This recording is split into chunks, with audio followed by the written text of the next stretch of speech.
আজ আমি বানাবো মুড়ি দিয়ে চপ। একটু অন্যরকম চেষ্টা।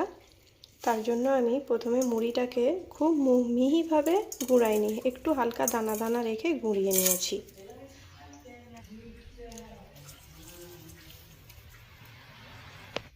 তারপর এর মধ্যে আমি সেদ্ধ করে রাখা আলু মেখে রেখেছি, সেটা দিলাম। দেব ছানা।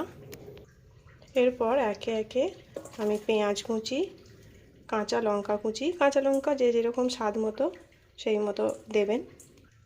দেব স্বাদ মতো লবণ, অল্প চিনি, একটু রসুনের পেস্ট, গোলমরিচের গুঁড়ো, ধনে গুঁড়ো, দেব জিরে গুঁড়ো, সামান্য হলুদের গুঁড়ো, দেব অল্প পোস্ত, দেব মেথি পাতা আর একটু চাট মশলা দিয়ে এই সব জিনিসগুলোকে ভালো করে মেখে নিতে হবে। আমার মাখা রেডি হয়ে গেছে। আমি এবার এর থেকে অল্প অল্প নিয়ে একটা শেপ দিয়ে দেব। প্রথমে গোল করে তারপর এইভাবে চ্যাপ্টা করে নেব।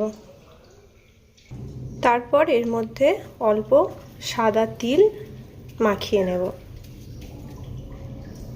এইভাবেই রেডি হয়ে যাবে ভাজার জন্য। এইভাবে আমি সবগুলো রেডি করে নিয়েছি। এবার জাস্ট ভাজা আর খাওয়া।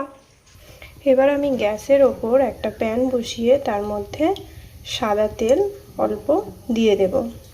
দিয়ে ওই বড়াগুলো এপিট ওপিট ভালো করে ভেজে নেব। তেল আমাদের মোটামুটি গরম হয়ে গেছে। একে একে চপগুলো আমি এর মধ্যে দিয়ে ভেজে নেব।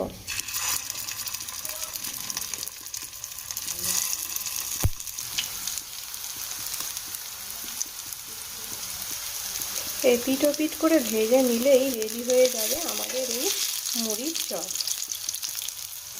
ব্রাউন ব্রাউন করে ভাজলেই রেডি হয়ে যাবে একদম খাওয়ার জন্য। আমার ভাজা হয়ে গেছে। এবার আমি এগুলোকে তুলে নেব।